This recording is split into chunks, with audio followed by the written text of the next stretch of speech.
welcome to the Frivolous and Frugal Knitting Podcast.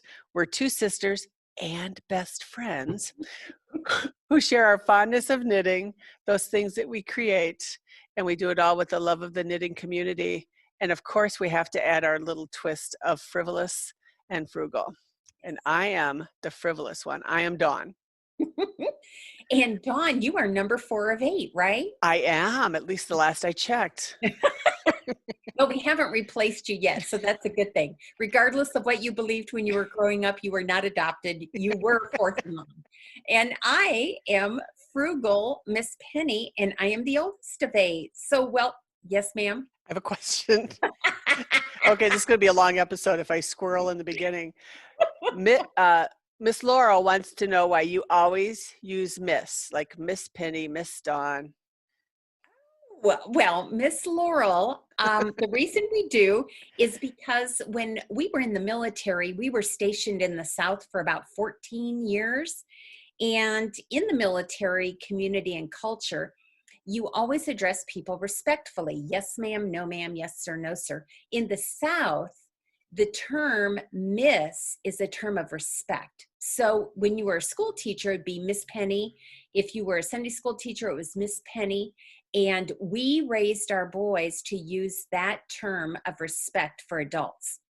We also used Mr. So if we had close friends, we would say, be sure to ask Mr. Jim what he thinks, or be sure to ask Mr. Terry what he thinks.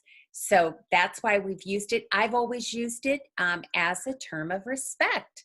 So thanks for asking. And I'm pretty sure I have just a name Penny, but those who know me have never just used Penny. It's always been Miss Penny. Always. And I'm a copycat, so that's why I do it. I emulate you, sister. I sure hope not. Or our therapy is going to be truly unaffordable. Okay, so, and I think this is episode 13, right? It is. So a heartfelt welcome to those of you who are our returning guests. We're so grateful that you're popping in and sharing some of your viewing time with us. And likewise, we hope you glean a nugget or two from today's episode. And for those of you who are new, first-time viewers, we're so happy you're here. We do tend to have a sense of humor, so if you don't, this might be a short-lived episode for you. But if you do have a sense of humor, please join us. And we're so grateful for those of you who are actively engaging in our Ravelry and YouTube threads. It is just a joy. And to you, Miss Laurel, thank you for the question. So without further ado, would you please grab your favorite note-taking device, your current knitting project, and definitely your sense of humor, because we are off for episode 13 of Frivolous and Frugal. So take it away. So Frivolous. Tell me, Miss Pearl is wearing some interesting attire back there. Yes, Miss Pearl is COVID compliant, as you can see. She is wearing her mask. And if you don't mind, I'm going to give a shameless plug for my daughter-in-law, because dear Miss Amber just wanted to make us face masks. And if you go to her website, and we'll post it in the show notes, she does thread painting. Look what she put in the corner of each of our masks. Oh my goodness. Yeah, it's cool. She makes them and sells them. And she also has a pouch in there for additional filters, right? So very nice. She just does stellar work. She's an artist. If you go to her website, she loves animals and does a very good job. So Pearl is sporting one of her masks, as well as snowflakes and icicles. This was a delightful knit that the women at Yarn Craven did during December 2018. And again, the pattern is Snowflakes and Icicles. It's by Sue Lazenby, and it's done in the Behind the Pines December 2018 colorway. It has some of that tinsel in it, so it has some glitter like you would from the snow, but you can just see that lovely pattern. I like that. Yeah. So that's what she's sporting for today. How about you? What are you sporting? I am wearing therapy. There could be some Freudian slip there or something. Okay. Therapy by Laura Aylor. And we did this as part of the Mystery Mania. And it is Julie Asselin, Leizu fingering. And I'd tell you the names of the colorways, but they're in French. So she's a French-Canadian dyer. And so I can't, it's on my Ravelry page. I think I used a size 5. You know, the interesting thing I learned when I knit this one, What's that? and Amy Schultze, the teacher of the class, helped me. I had dropped a stitch like 15 rows down. Okay. And I was just going to rip it out and knit it all over again. And she's like, no, she says, we're going to fix it. So instead of just dropping down that one stitch to fix it, I think I had to change a knit to a purl or a purl to a knit. She's like, oh no, drop down 6 and bring all 6 back up so that you don't have a tension problem. I thought that was brilliant. 6 stitches in the same column? Right, like 6. So let's say my one stitch I was going to drop down, I probably dropped down 3 to the left and 2 to the right or something like that. So otherwise, I'm always afraid when you drop down and fix one stitch, it's a tension problem because that yarn had to come from somewhere. And so then it tends to pull. So I would never have thought about that. I thought that was genius. It is. And it was nice. She was right there to help me. So there's you can get a lot more confidence if there's somebody who can rescue you. But I really like this. I do too. That's a good color for you, by the way. Yeah. Yeah. So thanks. That is therapy. It is. Well, I need to thank you because I used some yarn that you gave me to knit what I'm wearing. And this is That Nice Stitch Cowl. I really like it. It is by Susan Ashcroft. And the reason she calls it That Nice Stitch is that's what her mother called it. I have no idea what the content of this yarn is. It came in a kit that you weren't going to do. Yeah. Does this look familiar to you at all? Not at all. Okay. Well, you did give it to me. So anyway, that's what I'm sporting today. And I'm flipping it under my collar because I like the 80s look of that flipped collar. I love that big collar. I know. I'd still be wearing it like that if it was still in. Oh my goodness. Cool. So I need to count. So do you want to say what's on your needles? I sure do. Oh, you know what? We should probably say what's off your needles first, huh? Yep, I can start. I only have one project off my needles this week. It was my priority project for the week, and it was actually a surprise. So I am hopeful that the recipient watches this episode. I knit the St. Louis Cardinals Bankhead.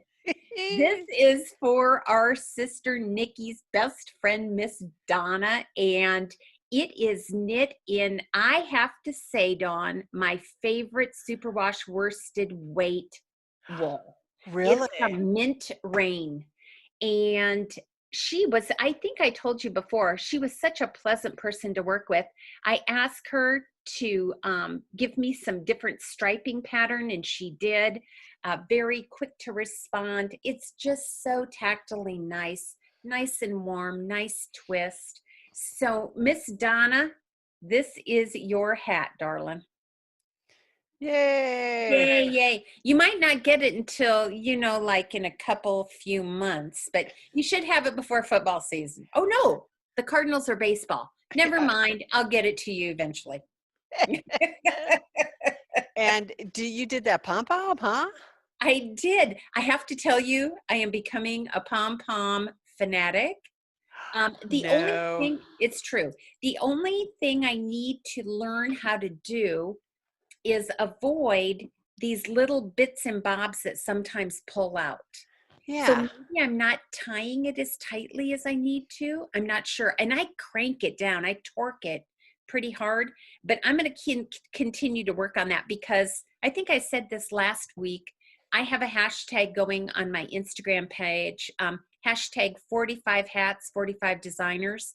And I am trying to knit 45 hats this year by 45 different designers, especially designers who are not as well known as those who frequent the top 100 in Ravelry. Yeah, and I like that Bankhead. I bet I've done 5 or 6 of them. It's just a Yes. nice go-to. In fact, I used your project page for this. Oh, you did? Oh, wow. I almost certainly did, because I wanted to know what size you knit for Nikki. And then you threw me a curveball because you knit Nikki's in DK. So I had to do a little bit of calculating. Mm-hmm. I wonder if I did that.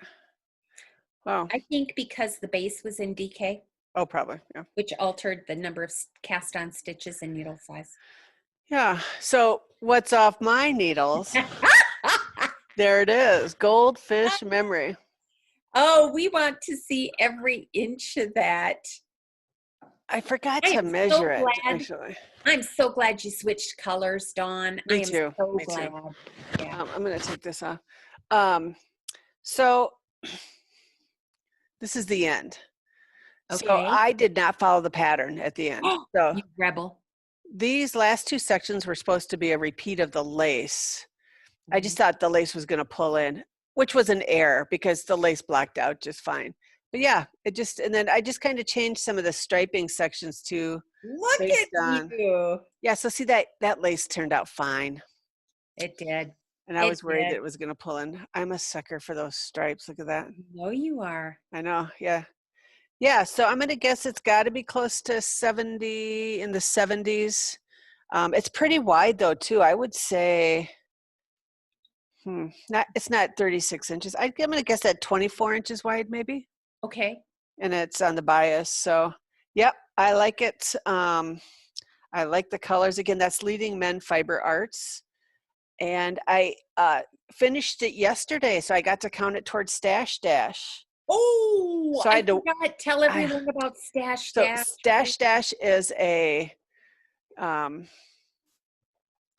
would I call it? It is by the Knit Girls, and they're a podcast.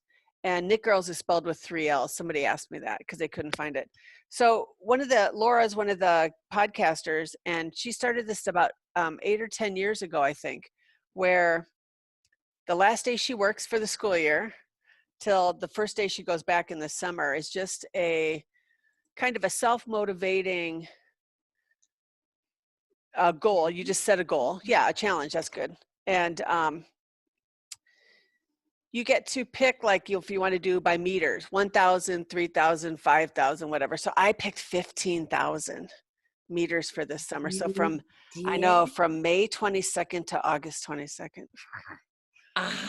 That's pretty aggressive, Dawn. It is, but they allow socks from the sock machine. So that'll help me. So this is 1,130 meters. Yeah. Dawn. So I have to weigh the leftovers now and make the calculations. So my Ravelry page actually, instead of saying like 1 skein, now it says 0.85 or whatever it was based on what I had left over. So I don't have enough left over really to do anything significant, but I'll throw it in for you to have for your alliterations. But yeah, I like it. Since you're talking about how you finished that, would you share with the viewers about our cowl that we're going to start our knit along that works hand in hand with that? Sure, and I have to look at the name so I don't screw it up. It is Finish, Frog, or Fix It Cowl. It's in our group tab in Ravelry. And anything that you either finish, you want to fix an error, you want to just frog it, just take a picture of it. It doesn't have to be done. Just have fun. And then when we get together with our sister Nikki, we'll have her randomly pick a name, and we'll just start sending gifts out. Because we have gifts that people have sent us to give away. And we just want to keep working not only on new projects, but we want to keep finishing those projects we've started. So if you're in a UFO Club, if you're doing Stash Dash, or just really just working through unfinished projects, we'd love to have you join us. And we have no rules, so we're pretty lame. I can't follow rules. And obviously there's some psychology behind that too, probably. And we're going to probably go to the end of the year, and then we'll reevaluate from there. So, yeah. So this is Goldfish Memory by Casa Pinka. And I hope Miss Casa Pinka, I don't even know her name, I hope she looks at that on Ravelry and sees how you modified it and the beauty of it. And I'm sure she understands that knitters will do that, but I hope she sees that. Well, you're very gracious. Yeah, so I like it, and probably won't get too much wear over the summer, but once we get back to school, I'm sure it'll get worn a lot. Well, I have nothing nearly as complex like that on my needles. I did cast on March Hat. This is from hashtag Year of the Hats. It is a pattern that was designed by Megan, and I'm going to use the American English phonics to pronounce her last name. It can be, because of the syllabication, it can be either Babin or Babin. So, Miss Megan, if you hear this, please correct me so that I know how to properly pronounce your name. So all I've started is the brim, and it has a provisional cast on, which, by the way, is still part of my scrappy yarn for my blanket. So that's why I didn't cut it. It is lamely hanging here. So I'm looking forward to it. It uses 3 different needle sizes. Get out. Okay. Yes. Yes. Okay. And you said a pretty fancy word, syllabication. It is. It's a phonics term. It just means that once a phonics teacher, always a phonics teacher. It just means words have different syllables. So the ation at the end is the act of making syllables, or the act of identifying. So it's syllabication. You are so smart. All right. Oh, well, if that's your measure of intelligence, I am for sure doomed. Okay, I might try to come up with a big word too by the end. I'm sure you will, but make it appropriate, please. Yeah. No. Yeah. I may not. Yeah. Okay. That thought's right out of my head. All right. And then I just have one more thing off my needles. Oh, you know what? Somebody asked me how I store my shawls. Please. And this is how I store them. I roll them. Really? Yeah. And then they're just on a shelf, and I can see the colors and pick it out. I did not know you did. Oh, yeah. So that's funny. I just grabbed it. So, okay. So this is Morel. It is by Melanie Berg, which should be no surprise. I know. And you guys, it's stunning. And I don't mean that arrogantly. It is stunning. Look at that. Oh. I can't see myself, so I hope it's showing. It is. It is gone. I love the contrast. The black and white. So this is just with heritage sock. So a very reasonable, black and white. Imagine that. But those are the color names, black and white. Oh. and it's just a little bit of color work, because you see the little floats.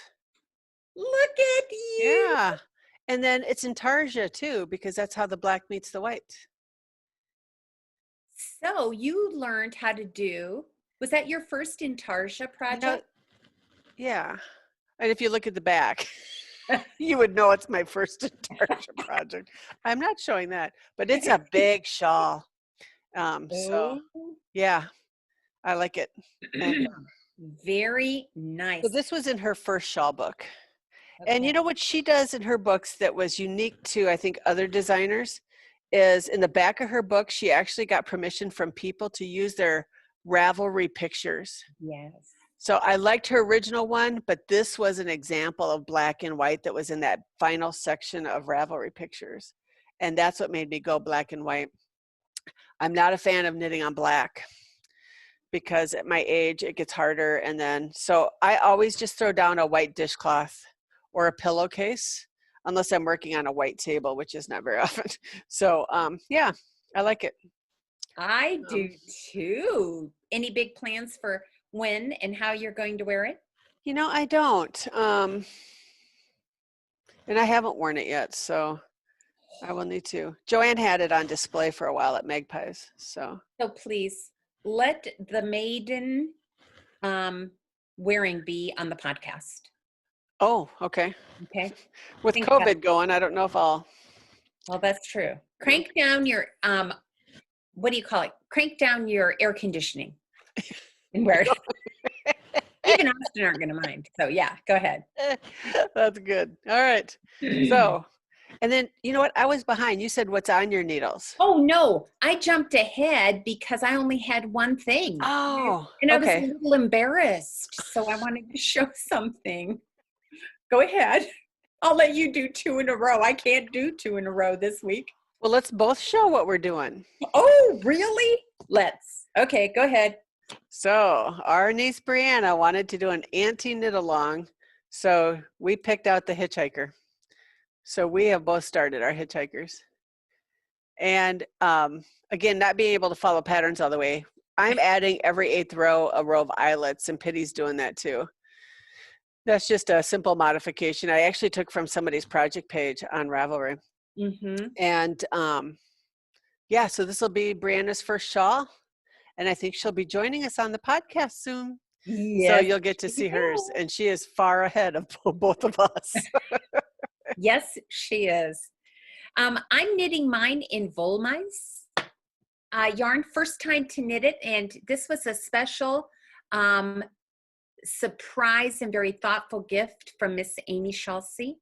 And so I am really liking the fact that it's knitting up nicely.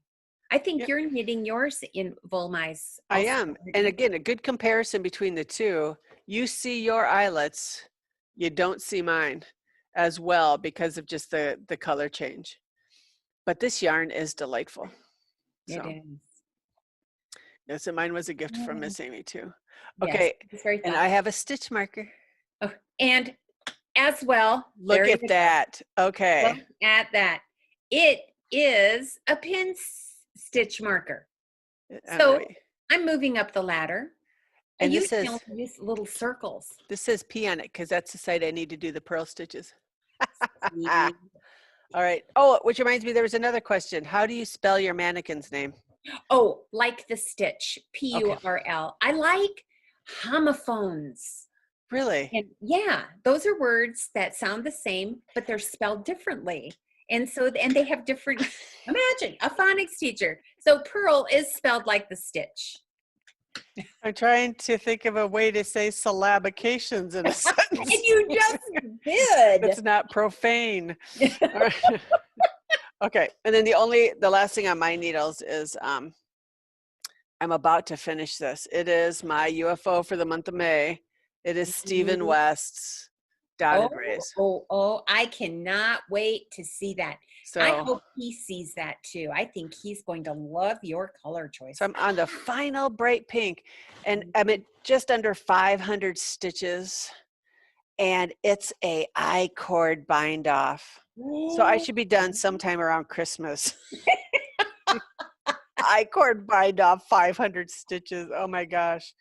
So yeah, and what's interesting is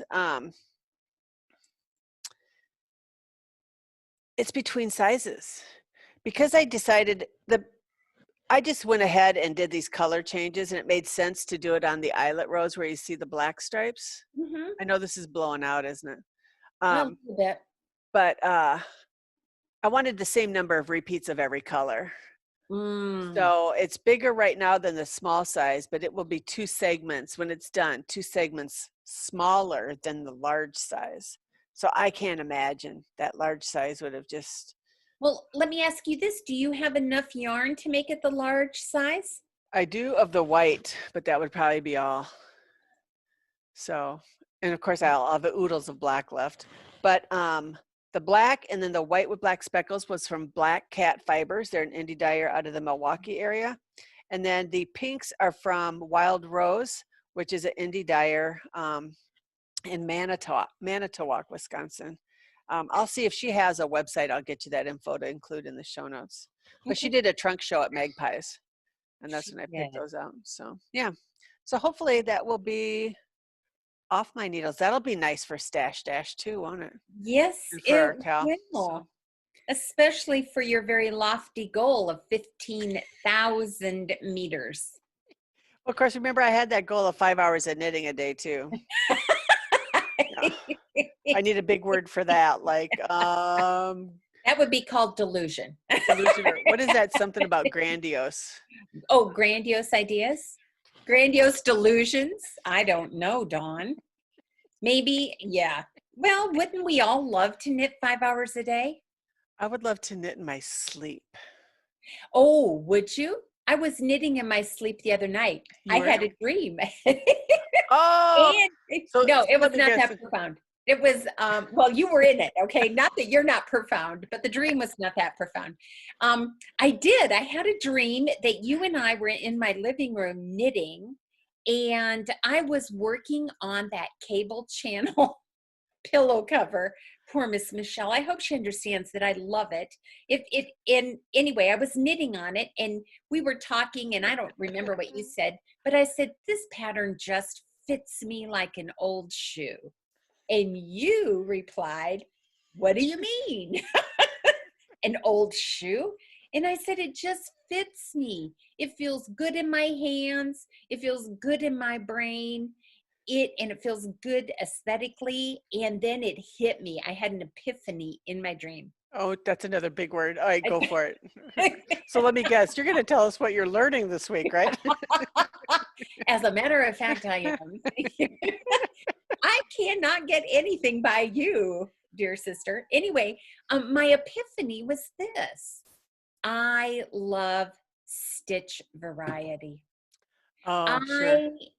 I need stitch variety. And I think it's because it uses both sides of my brain.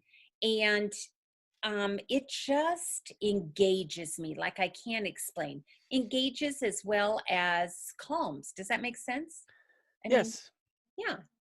And so I think as I'm knitting more and becoming a little bit more experienced, I'm learning more about what pleases me. And everyone has their reasons for why they knit, but I'm learning I need stitch variety. So I will be looking for patterns with stitch variety. Okay, Any I'm suggestions? gonna diagnose you. Are you ready? Are you? Oh, I am. please You do. have knitting ADD. Knitting. I resemble that remark. I resemble, because I have the other one, no doubt about that. Well, there's no wonder. And I must have it too, because I like stuff like this. If it's a pattern I don't like, I only have to tolerate it for so many rows or so many inches.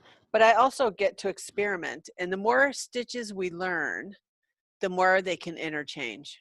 I like that, Dawn.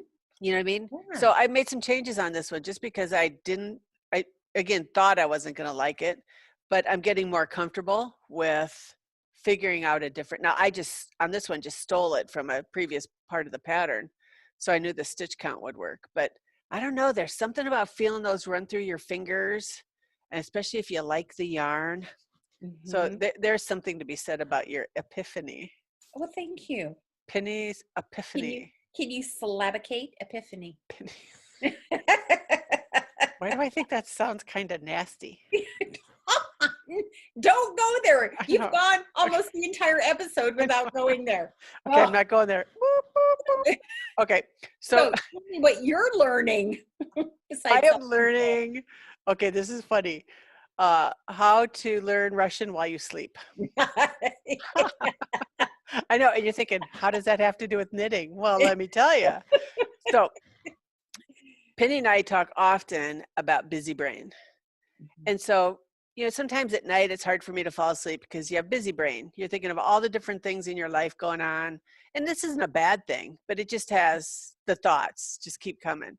So, this week I had a major mistake on Sizzle Pop. Really? I didn't even show that today, did I? And so I had to go back 12 rows. Now that may not seem like a lot, but in brioche, every row is 2 rows. So that's a chunk to pull back. Now you could tink every one of those stitches, but you know, I can't do that. So I just pulled out my needles and then just started pulling back the yarn. Dawn. I know. And it's like, who am I going to be able to pick it up? But it took me a while to figure out the mistake. Okay. And then when I figured it out, what I did was I just skipped an entire row in the pattern. So that's why I had no choice but to tink back. But that got me thinking of sometimes there's a mistake in my knitting and I can't figure it out. And I want to figure out how to fix it or maybe even figure out why. So of course, the very first knitting class I ever took, learn to read your knitting. And you're like, blah, blah, blah, blah, blah, right? Okay, so like, I don't even know how to do a knit stitch and you're telling me to learn how to read it. now I know what they were saying. So I'm a very slow learner. So I'm in remediation. But I need that quiet time. So back to how to learn Russian while you sleep. I don't know if you remember those commercials. I was back in the 70s. Yes. It's that time when I'm just falling asleep that I think I'm relaxing, my brain's relaxing, and then I can figure things out. When my brain is quiet or calm or still, nothing philosophical here, I think my brain needs room and time to figure things out. And if I can figure it out, that's going to help me down the road many times because I'll see it quicker. I'll be able to read my knitting quicker. I can fix it quicker. And so I don't know. So here's what I was doing, and I don't know how I could goof up doing brioche. I was trying to do brioche, which I always said I tried to do it in the quiet of the day. This week I had some morning meetings, so I didn't get to knit in the early mornings. So I was listening to a book on audio, trying to brioche and have a conversation with my son. My brain can't, I'm not like an 8-track player or whatever that was when we were kids. Mm-hmm. I have to single track the complex. Well, you didn't want to get philosophical, so I won't get too scientific, but the research shows that we have a serial processing brain. We really can't multitask. And it also supports, there's a whole body of research on this, Dawn, where once we finally fall asleep at night or even just go away, the brain needs time to process and reorganize all its information. So you literally, that's your time, obviously, for you. As you are dozing off, you're not trying to decide which things to focus on. You're letting your brain sort all the information that it's taken in, and now it's putting it away, and you go, voila, there it is. Yeah. Yeah. So I don't know if I dream about it like you had a dream that was pretty obvious. Right. I just can all of a sudden wake up and know. So it's the craziest thing. Or take a nap or whatever. I do the same thing, which is why I keep a pad of paper by my bed. That's how I made it through high school geometry and all those other math courses. I would figure out those problems in my sleep because my brain had time to work through it. I cheated. That's how I got through it. And don't tell me how, because I'm sure it had something to do with this. Okay. And I can't imagine. I really didn't cheat, I don't think. All right. No, so that's kind of what I've been learning this week. So, you know what we forgot to touch on last week was the virtual crank-in. How did that go? Oh, good. So there was a,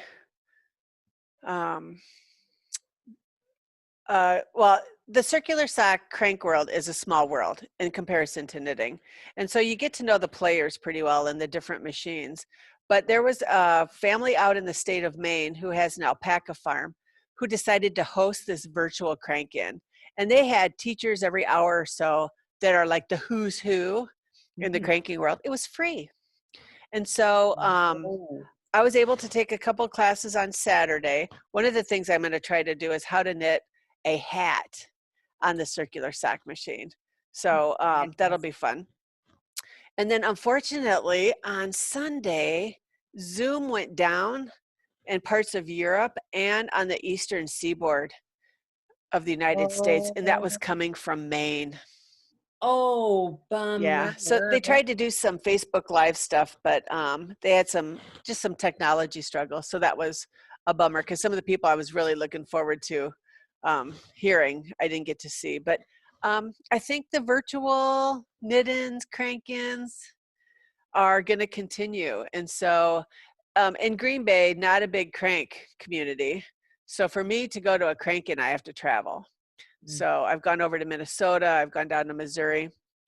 I bet if I looked in the Chicago area, there's some. Oh, yeah, that's yeah, I think for me, that's another good thing for me to figure out how to use. So yes, I can knit socks faster on that machine than I can hand knit, but that came at a very high learning curve. I'm coming up on 2 years of having my machine, and only now could I say in the last few months am I getting more confident with it. So, but Well, yeah, it's another whole interesting world. And I think I told you what I find bizarre. Most of the hand crankers are not hand knitters.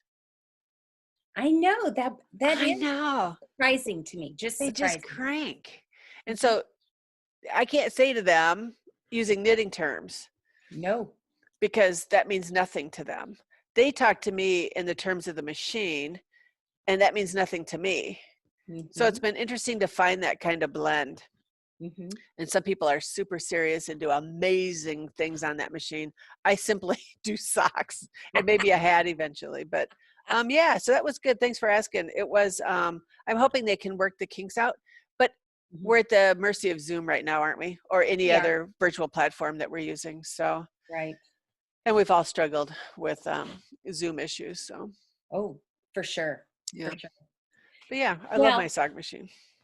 and I think it goes back, it reflects your desire to learn. So you're not merely taking it at face value. You want to learn how to do a variety of things on the machine. So I Sure. commend you for that. That's good. That's very Wow. good. Okay, 3 big words. That must mean it's time to end. Do we really have to say goodbye? That means I have to do housework. Yeah, well, or you could have a quick case of the flu. I don't know. Okay, I think I feel it coming on. Do you? I do too. Just tell Steve you can't do anything but sit in your chair and knit. Um, would you mind sharing with everyone how they can find us on social media? Sure. So we're on the typical social medias, all is Frivolous and Frugal podcast. So that's Instagram, Facebook. We do have the Ravelry group, so we'd love you to join us there. Thank you for the new viewers on YouTube. It's been fun to see our numbers climb a little bit. And we'll include all of this in the show notes. Now, Penny will put the show notes in the Ravelry group. Those have hyperlinks. The show notes that'll show up down here, below the bar here, will be the same show notes. Unfortunately, no hyperlinks. So, yeah, so join us in our, I have to look again, Finish Frog or Fix It Cowl. Maybe next week when we record, we'll have our first randomly drawn winner for participating. Ooh, I So do hope so. that'll be fun. It will be fun. So, once again, thanks so much for sharing your time with us. We're hoping that this week you may find the opportunity to find a sweet blend of the frivolous and frugal in your knitting. Thanks so much, and we'll see you next week. All right, Bye-bye. bye-bye.